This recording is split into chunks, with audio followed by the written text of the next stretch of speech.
Very exciting live podcast, clearly. And we're going to be diving into the world of startup solutions as well. So to kick things off, I'm going to hand over to Serena Martin, who is leading brand expansion, helping brands to really move into new spaces. We've got Josh White, who is the co-founder and CEO of Canna Water, and Rosie Nathan, who is Global Innovation Director at Wavemaker, coming to the stage. So guys, do you want to come to the stage? Let's give them a round of applause. And Serena, hand over to you. Thank you. Hello. Welcome everybody, and thank you everyone for sticking around and joining us. So, as Mark said, we're going to be doing two things today. We are going to be talking about innovation and having a little fireside chat that will also be a podcast. So love a bit of multimedia, so do check that out once we're done. But we're also going to be crowning our Gen Z game changer today. So we want you to be thinking about who really impresses you when you meet our startups a little bit later. Oops. So, to kick things off, we're talking about innovation, right? And this is the innovation track. I was going to ask you what's the secret to innovation, but I don't actually think there's one silver bullet. So I'm going to say, what do you think the secret ingredients are to successful innovation? Josh? I think, in my personal opinion, I think it's a lot of creativity, and I agree with you. I don't think there is any secret sauce. I think each individual has their own set of creative skills that they need to unlock. I think that for me, myself, if I look sort of back at me, I always defied the norm. I always broke the rules. I never went down the conventional route with anything. Right. A lot of people I know went down the conventional route and they didn't break the rules, and they haven't innovated maybe they have in their own way. But I think for me, innovation came from sort of breaking the rules and doing things a little bit different. Okay, so there's a bit of rebel spirit, you think, in innovation? 100%. All right, rebel. Rosie, what do you think? I think for me, it's problem solving. I think there's no real benefit for innovation if you're not helping someone or solving a problem or finding a solution. I think innovation for innovation's point doesn't really have a purpose. I think if we look at what problem we can solve, innovation naturally comes with that, and that provides the absolute best solutions. Interesting, actually, that you said innovation for innovation's sake. You see a lot of innovation. We've got, within the old Truman Brewery today, there's a hell of a lot. But I suppose, what really stands out to you? What will make you sit up and take notice and think, okay, this isn't just for its own sake, this is something that might really catch fire? I think it's when something's original, when something's, I speak a lot about copycats and innovators. Like, there are a lot of copycats out there, and I think that they're always waiting for the innovator to pounce. And I think that at Canna Water, we've always tried to be innovative through our own way. I think that, originality is massively important.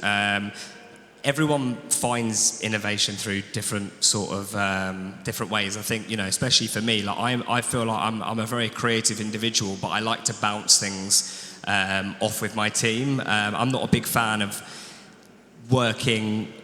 Like, I see a lot of brands who aren't as innovative, and they might have been innovative. And when I think about why are they not as innovative anymore, I think that they've given themselves away to an agency, especially the smaller ones. And I think that sometimes, if we're not part of the idea, I've seen in the past, things can get lost quite easily. So for a startup like us, I think that when we have worked with agencies, we still need to very much be part of the idea, the idea itself. And that's something from a founder-led perspective that has been super important for us to sort of keep the innovation what it is and always has been at Canna.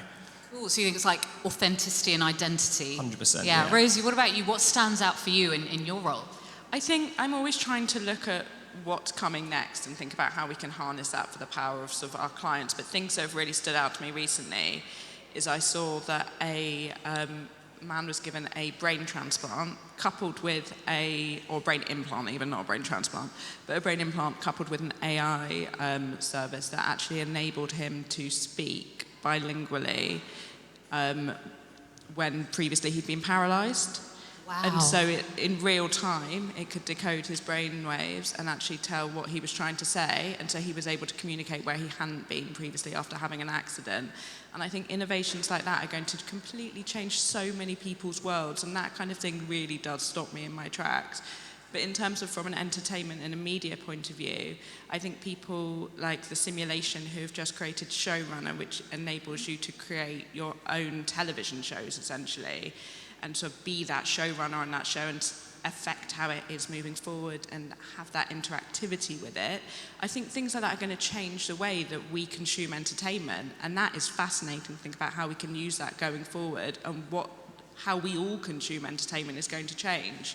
So I think having those kind of examples where it's going to change the way that we do something or change the way that we behave, that kind of thing always does stop me in my tracks. Yeah, and I have to say, I come from the BBC, and I honestly work in the media as well, and I fundamentally believe that entertainment in the future cannot be one way. It's got to be interactive and co-creative, otherwise just no one will be interested.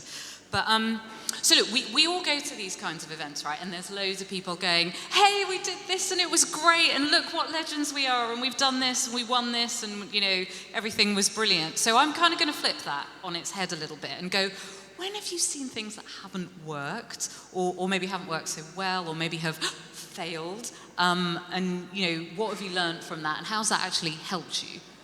Yeah, I think failure is really healthy. I think that it's really important. You know, I was quite a troubled kid at school and had severe ADHD and was always sort of like the class clown and the one that was never, put it this way, entrepreneurial sort of spirit wasn't in my in my genes. Careers teacher exactly. didn't say to do that. Funny. Really didn't. So I think that. For me, failure was sort of part of my DNA, but I'd always learnt from failure. It's like sort of like what doesn't kill you makes you stronger. So I think that I was always quite resilient, but I think in the early days of Cano, because canned water had never ever been done before, it was just basically just making stuff up and failing and then learning and seeing if that worked, if that didn't. But I think, as I said before, disruption was always in the DNA of the brand and the business. So if we failed, then we failed and we just did something else. And if that worked, then we would go on that journey. But yeah, I think that it's just about learning what works and what doesn't.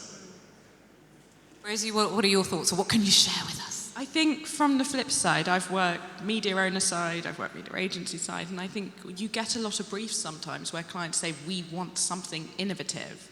And innovation means something different to everyone. Yeah. But I think the worst mistake you can make is just sort of creating something for a technology without thinking what your purpose is there.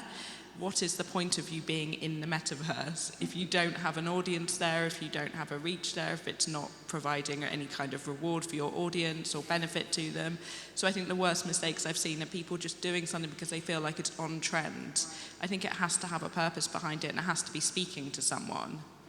So I suppose you're saying like faddiness can actually be and I think, a bit of a I death think knell. We're all in media guilty of trying to jump on fads and trying to jump on trends, but I would just encourage everyone to do it with a purpose, and absolutely fine to want to push ourselves to do something exciting and do something new. We should do that, but you've got to do it with a purpose behind it, and you cannot lose sight of who you're talking to. I think if you lose sight of who you're talking to and just go platform first, that's when mistakes happen. I know at the BBC, if you're ever in a meeting where they say, we want the next X being something that's been successful, you kind of go, all right, this isn't going to work. We've sort of failed before we've even started. We're here talking a lot about Gen Z in particular, and I think, you know, a lot of the discussions we've had over the course of the day are about how Gen Z are really demanding a lot from brands, from businesses, from people that they interact with, creators. How do you see sort of Gen Z changing the market in terms of agencies and advertising, and kind of just how brands connect with people? Yeah, I think authenticity is something that's incredibly important. I think that Gen Z see through the bullshit, which I think is, you know, something that we've seen. And I think that they are loyal, but they will not be loyal if there isn't cut through of what the brand is and the purpose, which is so important. So I think authenticity and purpose is super important for Gen Z. Rosie, you'd agree, I imagine? Yeah, absolutely, absolutely. And I think where we can, it's looking again at what Gen Z expect, and Gen Z expect more, and that's absolutely fine. So I think as millennials, we've just gone, okay, I won't get anything, that's fine. But I think Gen Z want more, they expect more, and it's about how we can give that to them and actually go, if you are a real loyal customer, how can we reward you, and not just expecting that people will be with your brand forever because they liked it once, and evolving with them. Gen Z's behaviours are going to keep changing, as are all of us. So I think it's evolving with them and thinking, how can we go on this journey together? Cool. And then I suppose you both have a bit of an industry lens as well that I just wanted to pick on.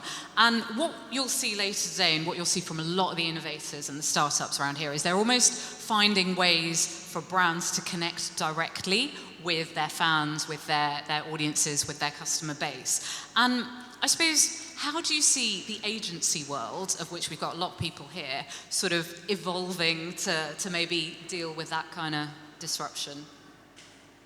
Do you want to go first? Yeah, sure. Sorry, had to ask. I think for me, it's bringing more Gen Zs to the table.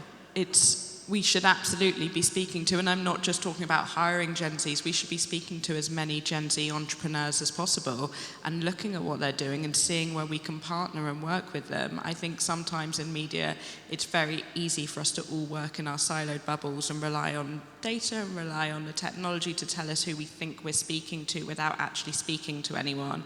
I think the best thing we can do is go straight to the source, speak to people, work with people, listen to what they want, listen to what's working for them, listen to the audience. And again, that feeds back to what you were saying, Josh, about authenticity, is giving us that authenticity to be able to talk in those spaces. Brilliant. Awesome. Josh? No, I was just going to say that I've seen a lot of brands break rules where, like, you know, they haven't gone down the data or insights route. You know, they've just gone down sort of like, it could just be the founder's interests of something that they've, you know, I think for us with Canna Water, like, where we differed is the three of us loved music, fashion, and art, and we just sort of, that you don't see that in the world of water. So we just started doing things not based on insights or data, or it was just our lives, our facts, and I think that's where a lot of people, a lot of bigger companies are finding it really tough. They're sort of like, well, we're looking at the insights and we're going down the data route. Why isn't it working? And it's because you're just not going to, you know, you're not hearing it from the horse's mouth. And I think that's really important. Okay, cool. Well, we are going to pick up on your very finely honed instincts, and we are going to ask you to be judges now for a handful of amazing startups and innovators that you are going to meet. And we are going to ask you to listen to them, ask them some questions, and help us crown the Gen Z game changer this afternoon. Does that sound all right? Awesome. So I'm going to ask you to take your seats along with William from Pion, who is going to be another one of our judges. Welcome, William.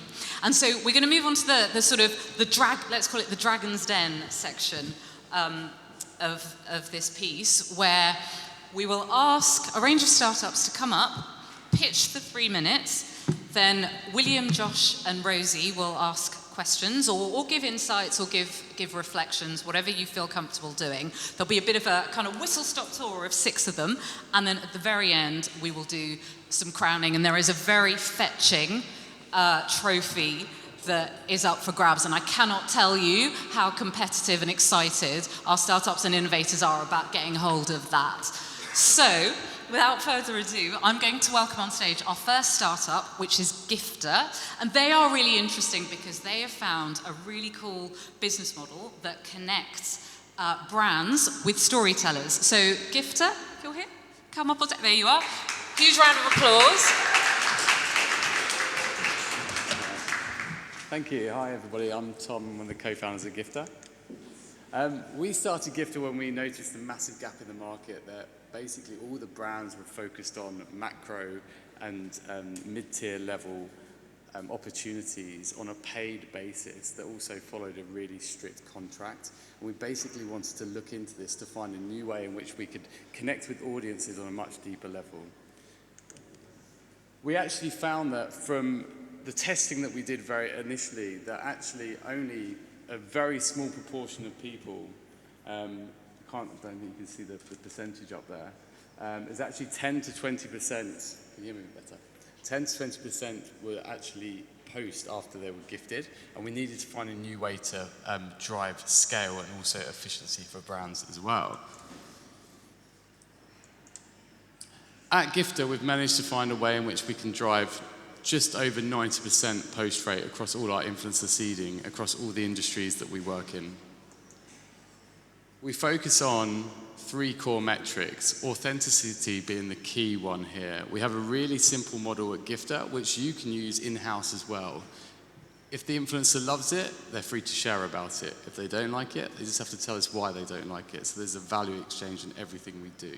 If they don't do either of these 2 things, that's okay, but we just don't work with them again, and they understand that as well. We also understand that these influencers are also consumers. Consumers don't necessarily love the brand and rebuy from you either. So if we can harness that 10% and we can use that 10% to understand why they didn't like it, that enables us to be better in the future as brand marketers and also businesses as well.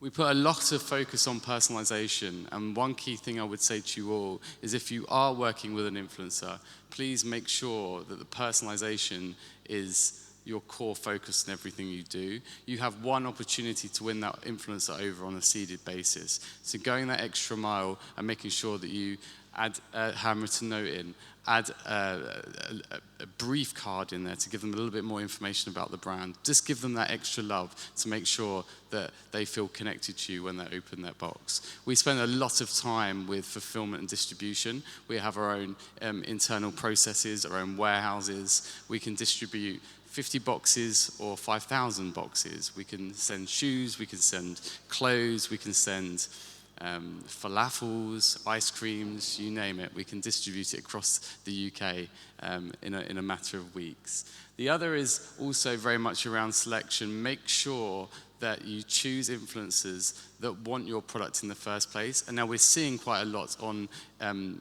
in the press at the moment that there's lots of wastage. Pictures of influencers with loads of product behind them. If you're going to send products to the influencers, just make sure that they want it first. Don't just go to their talent manager that said, oh, I'll send it anyway. You're just going to waste their time and you're going to waste your time as well. There's no point doing any of this unless we track everything from start to finish, and we also have a thorough understanding of what the objectives are of the campaign as well. So we make sure that we track all content across Instagram and TikTok in real time for the brand to analyze all the success as we go through. Feedback also. We get to hear from the influencers as consumers, even ones that post, they'll tell us why they like it. But more importantly, how can you be better in the future? What extra information can you have on your packaging? What are your ingredients or nutrition values? Are they all up to scratch? The ones that don't like it, they'll tell us why you don't like it, but how it can be made better in the future, and what competitors are they using over yours. This is gold to brands, and we need to utilize it moving forward. Dove is a perfect example of a brand that we are running scaled influencer seeding for at a fantastic post rate as well. We're running 2,000 influencers already with them this year, 83% post rate across all of the activity that we're doing. We've generated over 2,000 pieces of content. We usually see between 2 to 3 pieces of content per influencer. A combined following of 8.3 million. All of a sudden, influencer seeding, if it's done at scale and with the right creativity, can challenge your other marketing channels on plan as well. The younger generations are getting fed up of hashtag ad. We need to move on to hashtag gifted as quickly as we can to win trust back with our loyal consumers. If you have any questions, I'd like to know. You can also take a picture of this and we'll send you an influencer gifting box so you can become an influencer at the same time as well. Thank you. For Gifter? Criteria do you use to match brands with influencers? And also, just another one as well, just around, is there anyone else doing this? And sort of like, if so, what makes you different from the others out there? 2 really good questions. We spend a lot of time making sure we understand what the requirements from each brand are. So we have an understanding of the objectives, understand the type of influencers you want, the demographics. Our database, we have over 20,000 influencers on there already. We're only 3 years old. It's growing on a daily basis. They're all segmented out. We send invites to those specific influencers in those segments, then they have to RSVP to us, we collect the data to them, then we gift to them. So we're consistently collecting data on them. Your other question in regards to competition, right now we don't have a single direct competitor in market. We have indirect competitors such as PR agencies and in-house teams. They're very good at gifting smaller quantities. But we kind of step in when they want to really up the ante and go from like hundreds into the thousands, of which we can drive efficiencies and also post rate as well, which is where we have the leverage because the influencers want to post. Cool. Thank you very much, Gifter. Thank you, Josh. Thank now, you. Thank you. Our next startup is Martin from Zappa, who's bringing kind of quite an immersive, experiential approach to Gen Z engagement. Martin, tell us all. Well, we're going slightly off track, so we've got a different product to show, but this really picks on, wow, those lights are bright. This picks on the points that Josh and Rosie mentioned earlier around purpose, but also around innovation around a problem. So I'm from a company called Zappa. Traditionally, we are, in fact, an immersive studio. But over the last 13 years, we've been really playing with codes and what information that can trigger. And interestingly, Unilever came to us and said about a year ago, we're trying to make our products more accessible to the blind and the visually impaired community. Because could you imagine if this image was your shopping journey? You can't see what the products are, either on the shelf or even in your cupboards at home. And they needed a way within the confines of product packaging to be able to make essential product information a basic human right, rather than just the gift for us as visually abled people. And the sort of market we're talking about is really the blind and the visually impaired community. It's almost 300 million. But then if you look at, I suppose, everybody else, even I struggle to read small print on product packaging. So there's a much bigger market out there of consumers who need to know what they're holding, need to know if that product is going to kill them because of some allergens they may have. And when we put this to research with the RNIB, their respondents were saying that brands are actively denying them their independence. So going back to purpose and how we can help our audiences. So our ambition here, our driver, is to make essential product information a basic human right through a very powerful QR code. And that QR code has two important jobs. Scan it with a traditional camera, and it behaves like a QR code should. It'll take the user to a website or an AR experience. But scan that with an accessibility app such as Microsoft Seeing AI, Be My Eyes, or Envision, and it will launch essential product information in large font and audio description specific to that SKU. So you can tell exactly, with confidence, what product you are holding. And we've put that SDK or that technology into the hands of the community, given the apps that they already own. They're not going to have to download yet another app. And the four runners in the market are Be My Eyes, Envision, and Microsoft Seeing AI, all running the SDK. So my challenge to the audience is, if you are in charge of a brand, a consumer packaged brand, and that has a QR code on it, please ask yourself the question, why are we not making it accessible when the technology is available and so easy to access? Thank you very much. Wonderful. Thank you. Thank you so much, Martin. Rosie, does this meet what you were saying about sort of purpose, but also problem solving? Yeah, absolutely. I think it's a great example of that. Can I ask, how much uptake have you had so far on the service? Very good question. Unilever were our launch partners, and they have now mandated to their brands that they have to have a damn good excuse why they're not making products accessible when they've got a QR code on pack. It's on probably in the region of about 1 billion products worldwide, and by the end of 2025, they want it on the whole, all the product lines. Nestle, Reckitt, Bayer, Mondelez are all lining up to follow suit. Amazing. Great. Thank you so much, Martin. That's wonderful. Right. So, our next startup is Job Vibe, who are kind of revolutionizing the talent recruitment and attraction market by bringing something that I think it actually really often lacks in what we talked about, authenticity. Take it away. Thank you very much. Thank you. Hello, everyone. My name is Leon. I'm the co-founder and partnerships lead at Job Vibe. So what is Job Vibe? Job Vibe is a marketing platform that enhances HR teams with pushing out more authentic content. Now, why is this important? Well, as we all know, today's talent is exceptionally digital in a sense that we discover brands and opportunities the same way as consumers discover your products and services. So you might be thinking, great, another presentation perhaps on increasing our budgets, increasing our number of influencers, and let's increase our budgets for the recruitment team. But that's not entirely true, you see. Earlier this year, we conducted a study with more than 200 Gen Zers across the UK, of which nearly 88% said they prefer employee-generated content or professionally commissioned content. So in other words, Gen Z, our generation, we want authentic, we want to connect with your people. And AI-generated content or fully polished content, that won't cut through it. They can see right through it. So in other words, what we do is we build trust. We help organizations build trust, attract talent with short, diverse, authentic content. Stories told directly by your people through video. So let's look into how it works exactly. If this starts. Yeah, here we go. So we made a platform that enables branding teams, marketing teams, HR teams to collaborate with one another. The process starts with requesting a video from your employees. Super simple, no app to download, no registration. Once you send that off, the employee records the video with some help, such as a teleprompter.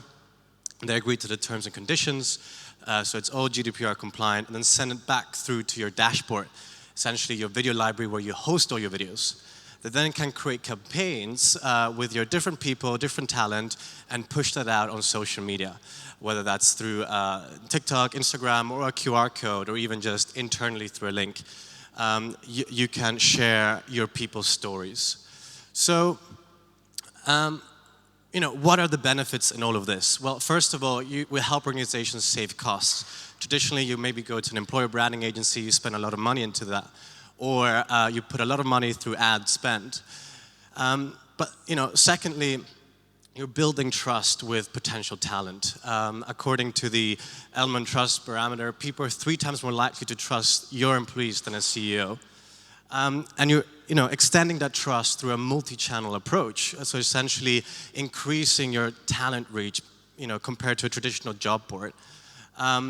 And so you're not only engaging, prospective employees, but you're also engaging your own employees. So you're motivating them, you bring them into your culture that you have created.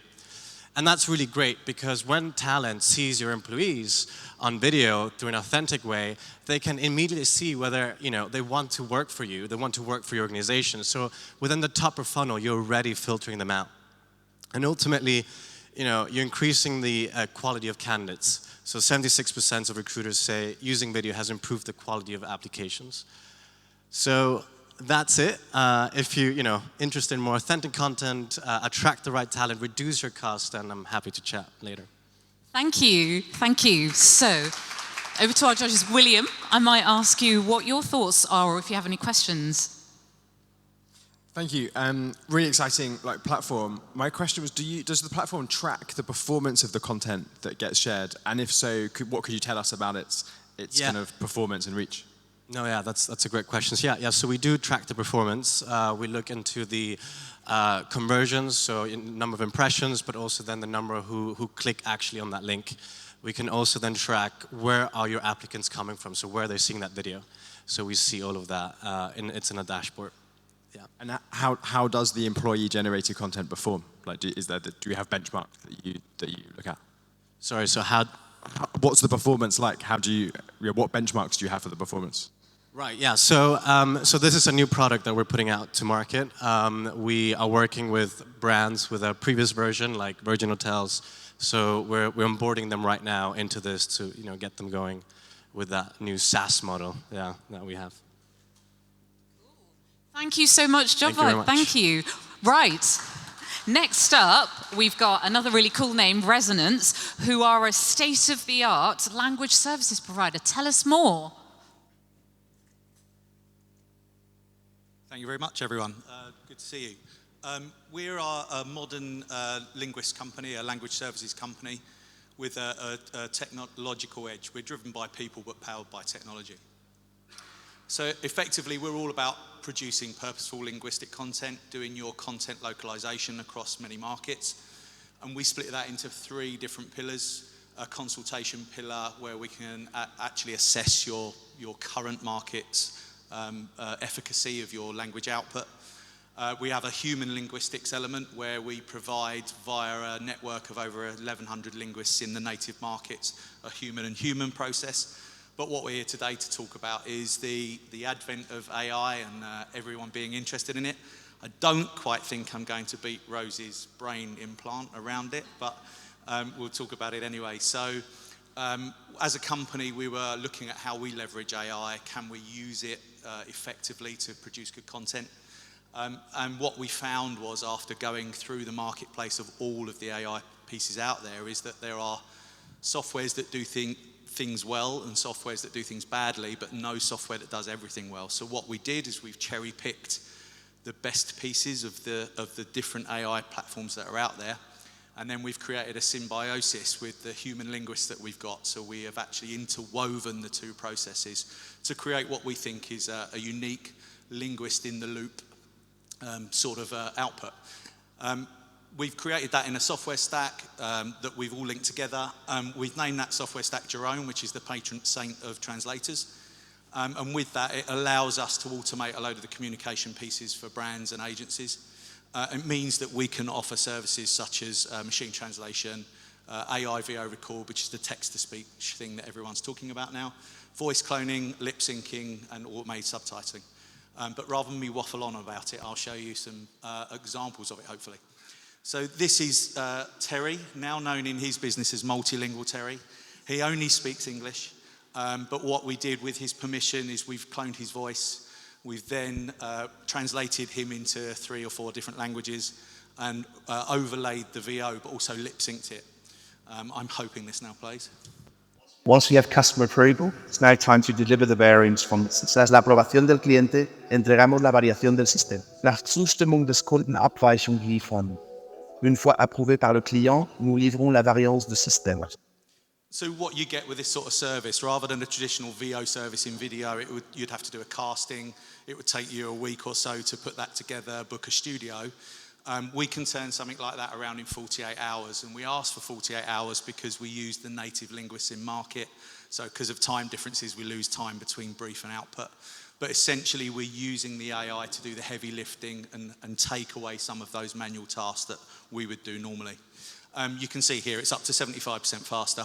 The big one is the huge cost saving depending on your markets. There's no usage rights that you have to pay for because it's AI voices or voice clone. So it's about 90% cheaper. And there's also other use cases for it. So there's a record once, use again mentality around it. So even if you don't want to do translation, you can do a talking head piece that you do on a monthly basis, record it once with some helps with us so you're not too expressive. And then you can just give us a script next time and we can make you say your new messaging. So basically marketeers, if they're doing internal comms, don't need to go into recording setups again. I'll give you just a couple of examples. So social media, this is made for it as far as we're concerned because you're looking at it on small screens. It's bite-sized content. It reduces your budgets hugely. So a 15-second social media advertising video. Here's the source we received. What does spring mean to me? It means light.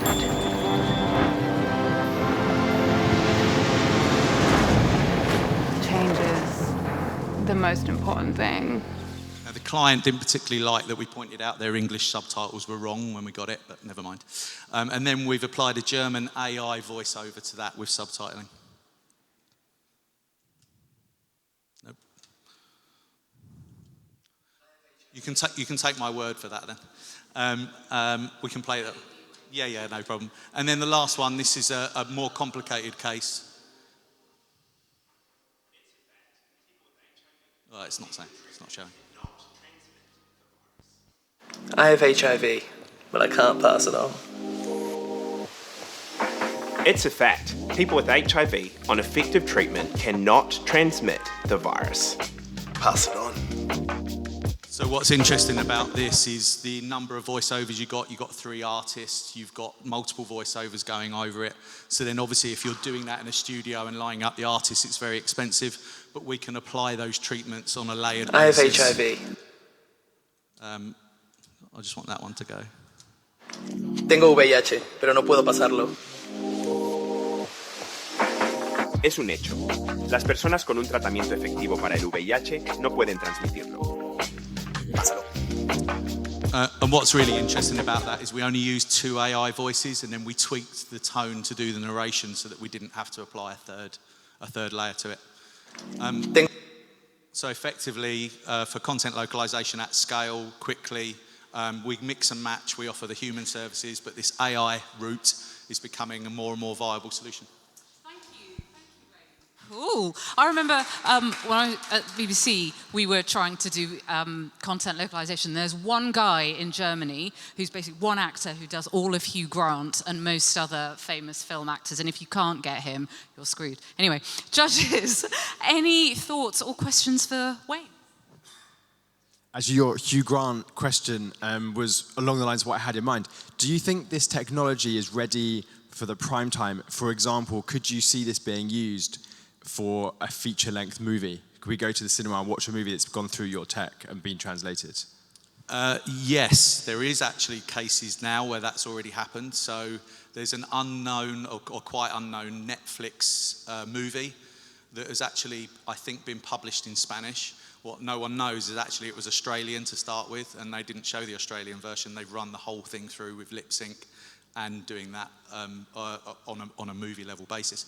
I'll be honest, I personally don't think it's quite there yet. It's not emotive enough. You know, it's still for us. I've worked in advertising for my whole life. Creative is about persuasion. You know, what we're doing in marketing is about persuasion, not just communication backwards and forwards. So I think there's a bit of a way to go, but I think you can see in the social media bits, the short sort of pieces, there is a spot for it to help save your budget. And with a mix and match solution, I think that works really well. Yeah, thank you. In the kind of content world, we always felt it was coming. It's not quite there yet. I've tested loads with it and like lots of sort of BBC and various shows, and it's nearly there, but not quite. But it's a matter of time, right? Yeah, that's right. The symbiosis and using the natives is the only way we think to make it properly effective. Cool. Thank you, Wayne. Right. Now, we have a really exciting youth marketing agency that are bringing art and science together to create amazing things. Where's Favoured? Come on up. Thank you. How are we all doing? I feel like there's an afternoon slump, so I'm going to try and keep this one quite energetic. I haven't got long because I've given myself a challenge. That is my clicker. Hopefully the challenge is up here. I'm going to present to you 30 content hacks in 3 minutes. So a really quick backstory of who we are and what we do. We are a full funnel performance marketing agency, which I know is just words. Essentially that means we are an agency that fills gaps within brands, within other agencies, whether there's a gap in your creative strategy, in your acquisition strategy, your conversion strategy. We come in, we identify the gaps, we look for the quick wins, we implement strategies, and whether that's a short-term project or that is a long-term retainer, we are here to essentially help to gain consistency throughout the funnel. I asked my team for 30 of the most obvious content hacks that they see brands not doing when they come to us. So these are 30 things that we have seen time and time again, brands are not doing, and they're really accessible and they're there to be used. So I'm going to share them with you. If I get to the end of this in 3 minutes and you all think you're doing all of them, then I apologize for wasting your time, but hopefully all of you will sit there and go, yeah, there is at least one. For those of you asking the questions, every slide has a number on the top right-hand side. Write down the numbers and I can go back and we can talk about those if you're interested. Who thinks I can do 30 in the next 3 minutes? Okay, I'm going to try it. I'm going to be quick. Cool. Hide retargeting cookies for 45 seconds to stop people who are bouncing immediately from being retargeted and spending that retargeting budget on people who actually aren't that interested or clicked by accident. Turn your weekly social media posts into a blog post, especially if you've got things like influencer content that can help with your link strategy as well. Send emails from a real person. This one I'm really hoping everyone is doing because it's all about authenticity these days, but if you're not doing it, make sure that you are starting to test that. Test the hierarchy of content. If you've got a video, say for example a content creator produced a video, chop that up, try reordering it, test it multiple times and see which order works best. You don't have to use the exact video they have sent you unless you've signed to say that you're not going to edit it yourself. Scrape a list of influencers' emails from Shopify collabs. This one's specifically really for e-com, but it can be used for other businesses as well. It's a great platform with bundles and bundles of influencers on there. Don't send an abandoned cart email. This is a trick one. Send 5 across 2 weeks. If you only have 1 or 2 abandoned cart emails, then what's going to happen is people are going to sign up. They're going to get the first one, going to get the second one. By the time payday comes around, which is what they were really waiting for, they're not getting any emails from you. They're completely out of your cycle. Connect ChatGPT to CapCut to easily create videos from text prompts. This one's really cool. We use it all the time. Definitely give that one a go if you haven't already. Use trending memes to create relevant and relatable content. A lot of brands shy away from memes. They're like, we don't want to lower our tone or whatever. It's TikTok. No one cares if you lower your tone. Try it, test it, see what happens. Use subtitles in your UGC and video content. This one is really obvious, but we see loads of brands just not doing it, especially if the content's been sent to them by a creator. They don't add the subtitles because they're like, we don't want to edit their video, and then people are watching it on mute, scrolling straight past because you haven't got that kind of subtitle to get them to pay attention. Write on sticky notes and stick them on your products and take a picture. I don't know why it works, but it does. We have seen some huge success with this, so I would definitely recommend trying it. If you're an e-com brand, just stick a post-it note on, see what happens. Similarly to that, test all of these ad frameworks. I'm going to pause for a second. If you want to take a photo of this slide, you're welcome to get your phone out. I'm not going to read through all of them, but you should be testing at least all of these 10 different ad frameworks. Okay, phone's out. Cool. All right, quick photo, we'll move on. You're taking up my 3 minutes. Use the organic and native fonts that TikTok provide. Time and time again, we see brands getting so wedded to their brand guidelines. Oh, we really want to use this font though, because it's our brand. Like again, TikTok, people don't care. The actual editing software within TikTok and on CapCut as well is more likely to increase your engagement than using your own brand fonts, which make it look clearly like an advert. Make your 404 page a landing page. Some of you here probably don't even touch your own website, but if you go have a look at what your 404 page is and it just says 404 and take me home, then you are wasting an opportunity there, especially with brands that are using a lot of links for different campaigns. Turn that 404 page into a landing page. Don't just say 404. Add videos to your product listings, pretty obvious one. Test your organic social content on a small ad budget before posting. So here we're flipping the idea that you run things on organic, and if they work, then you boost them. Here we're saying run multiple ads, and if one of them works, post it on organic. Do it backwards. Get influencers to film B-roll. The more of a content bank you have, the better your chances are of being able to slot that into other ads, best performing ads, and use that again and again.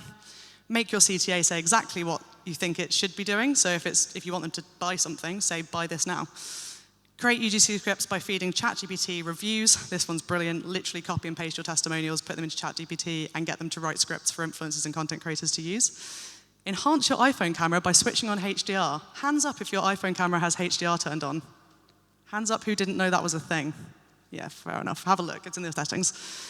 Use X or Twitter to find content creators. There's a huge community of people that literally wait for briefs, and there's a load of hashtags that you can use to find them. Use comments to go viral, because they also go viral, not just the post, but use the comments, start the conversation, start something trending. Create a roundup of posts featuring your influencers. Use a carousel with influencers that have been featured this month. Use micro-targeting, customized creative, get really niche, and test those different niches in a framework. So you have 5 personas on the top, 5 different creators down the left-hand side, and see which one works with which persona. Insert Google Calendar invites into emails. If you have a new product launching or a restock, put your Google Calendar invite into the email you send out. It'll go into their calendar. It really does help with conversion. Use TikTok flash sales, duh. Send automated personalized one-to-one emails to people who don't open your newsletters. Really easy to do, make it look like I'm from a person, but actually it's just gone to everyone who didn't open the newsletter. Again, can really increase engagement. Get 2 influencers to work together on a piece of content. This one's really fun and nice and wholesome. Dynamically change landing page copy to match ad copy. Make sure that journey is nice and consistent from start to finish. Add distractions to your content. We test this quite a lot. We add like spinning wheels in the background or like cats having fights or something. And it actually, for some reason, makes them pay more attention to what the person is saying. Don't know why it works. It's a psychology thing. If anyone knows, come tell me, but it does work.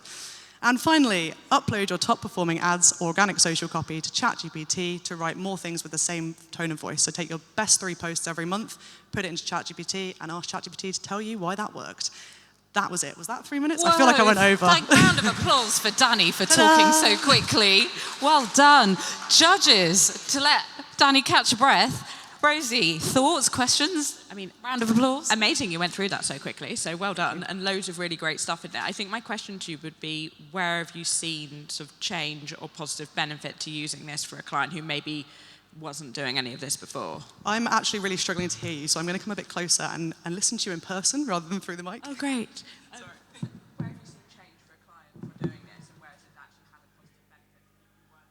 For sure. So one of the things we do whenever we do what we call a new client onboard is that we do a full audit of all the accounts. So that's everything from organic to ad accounts to their emails to what their CRM looks like. And we will come up with something that doesn't look quite as pretty as this, but it's a gap strategy. So we think these are all the quick wins. Within our first month, what we should be doing is trying to fill all those quick wins. So if we have a bunch of historic influence content, we're going to go straight in, chop that up, test those, start to understand what we can learn about that. If we find that they're not sending 5 abandoned carts, we're going to start putting more in. That's our first month. By the end of the first month, we should have enough data to then say, okay, these theories are actually working, and these are the ones that we're going to scale up. These are the ones that we're going to continue to test and optimize. So with all of our clients, all the clients that we have on board, whether they're short-term 3-month clients or they end up on long-term retainers, our job is to essentially identify what the quickest wins is to get them up and running, and then scale the things that do work. And that's the way that we work as an agency. Awesome. Danny, thank you so much. I hope you can take a breath now. Right, we are on to our last startup now, Superjoy. Do join us. Thank you so much. These much. guys are doing a really interesting... You have the clicker, by the way. Sorry. Danielle. Click it. Where is it? Ah, you left it there here. You go. Okay. These guys are really interesting, bringing together creators and fans to kind of co-create and monetize content. So tell us more. Yes, that's going to be about social commerce in general. That was a very fast-paced presentation, by the way, so I'm going to do it a bit slower this time, cool. If you don't mind. We're going to talk a bit more about the social commerce and how we create a short-form content distribution infrastructure for brands and how we help creatives monetize through Superjoy. So I'm going to give you a bit of a context of, why are we doing this in the first place. So first of all, I don't know if you know, but Google decided to remove cookies recently. And this is about, they removed it for 1% of the users. But actually, it comes with a massive slash of the revenue for the brands and advertisers in general, if we remove them totally, right? Then we looked into the conversion chain for all the brands and creators across the board. And we quickly realized that basically, if the users are trying to buy a product, there is a lot of distractions.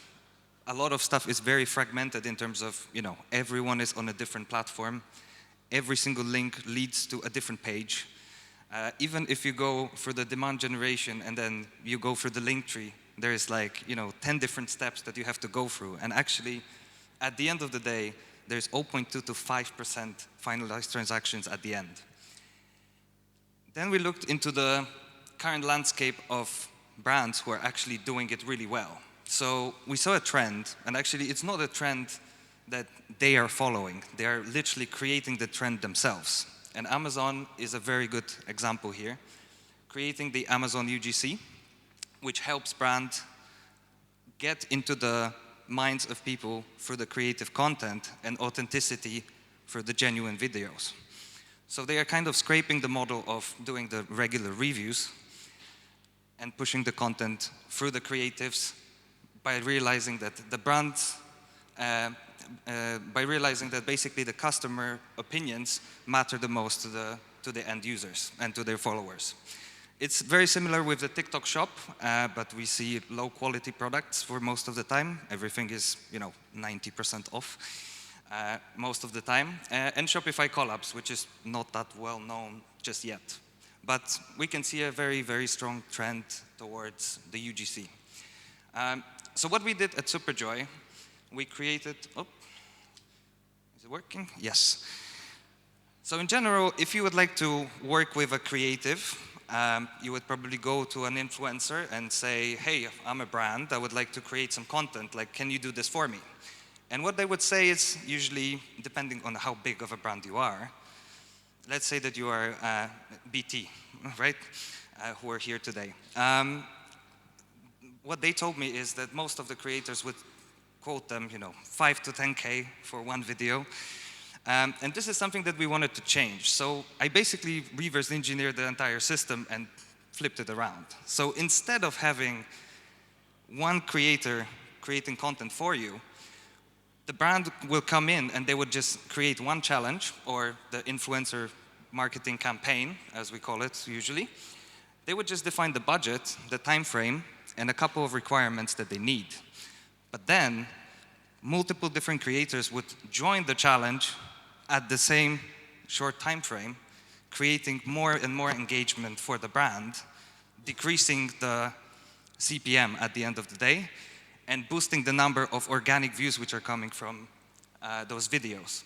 And in here we are talking about organic views, not the impressions, as it is in the current advertising system.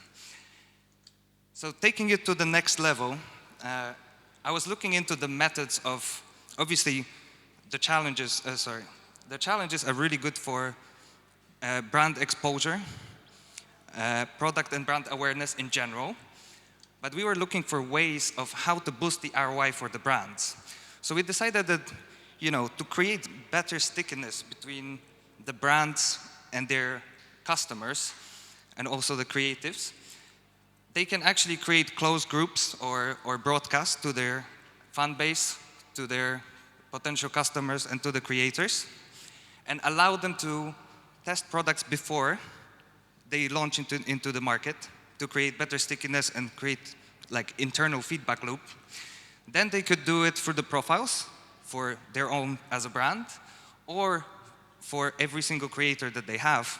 Creatives would have an incentive to sell their products through their own profiles. And this comes at the end to the feed, which is basically enabling you to selling everything you want as a brand with one-click payment through the feed. And this is purely designed to boost the ROI for the brands, because as I said, we have the challenges to get the exposure, so we put your brand out there, but then how we generate the traffic, how we get the people to actually buy the stuff. And this is how you can do it. If people see it and they trust you as a creative or as a brand, they are more likely to buy from you. So this is an option. You can do it as a purchase now if you're looking for a sick vest for a next party. If you are an artist, artists are actually working really well on our platform as well, because we are not afraid of sending people away from Superjoy. It's like we would like to get them to succeed. So if people are going to their Spotify, no problem with that, because then they are coming back for more. The same if they would like to, so this is about the brands and the creatives as well. If they are purely monetizing on Superjoy, they can attract their fan base to subscribe to their exclusive content and also make money that way. And as a fourth option, obviously, I don't know if anyone has done it so far, but basically B2B, because brands could potentially work with other brands. Like, that would be a great collaboration between McDonald's and Just Eat. You help me get our app further down the line and push it to more people. And as an exchange, we're going to help you boost your menu, right? So multiple options, but it's all about bringing people closer together in terms of creatives and brands, and allow them to monetize way faster and have a better outreach in general. So yeah, that was that would be it. So it was Piotr Wolański, and that was Superjoy. Thank you so much. Great, thank you. Judges, any questions for Superjoy? Josh? Thanks for that. I think for me, it's just, have you got any case studies or any success stories yet? And then I had another question just around how do you retain users on the platform and make sure that your brand, and not sort of steer them away from going back to the, the bigger players that are out there, like the TikTok Shop or the Amazon UGC. Yeah, that's a really good question. So the first one related to the, sorry, what was the first question? Success stories. Success stories, yes, okay. So yeah, we were able to actually generate multiple different campaigns for a lot of brands. Anything from clothing to beauty, basically. and with a pretty big success because on average we were able to generate around 1 million organic views. With the latest campaigns around 1.6 million. And that was on the budgets from £500 up to 2.5K. At the same time, we have bigger successes with lowering the CPM to like 8 pence per 1,000 views, which is unprecedented. And that actually happened to our own challenge, which just went viral on TikTok for whatever reason. But yeah, and in terms of retaining the brands, we are constantly working on it to keep them in the loop. But they really like the fact that there is a very low barrier to entry for them in terms of we don't need to go and look for new creatives. We just ask them what to do and they just come in and do it. So that's the very, very nice way to put it, I think. Great, thank you. Thank you, Josh. Thank you, Piotr. So, we've seen all our startups now, and I'm going to ask our judges to confer with your highly scientific scoring mechanism that I know you have. I'm going to give you a minute until I ask you to come back with your winner. But I just wanted to thank you for coming and tell you a little bit about CoCubed. So myself and Mark have been hosting you on this stage today. Before you go today, before you leave the building, come and see us in the Tech Future Village. You can meet all the startups here, and there's a whole load more of innovators that you can be inspired by, talk to, get some great ideas from. Look, we believe that the future already exists. We just all have to work together to find it. So come and say hi. Don't go without saying hello to us, and we would love to talk to you more. Right, judges, are you ready, and do you have a winner? Can I ask you to come up with the trophy and announce your winner?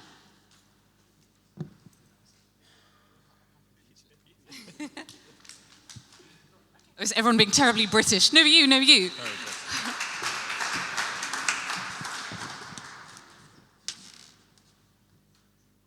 Great. You can announce. I'm sure.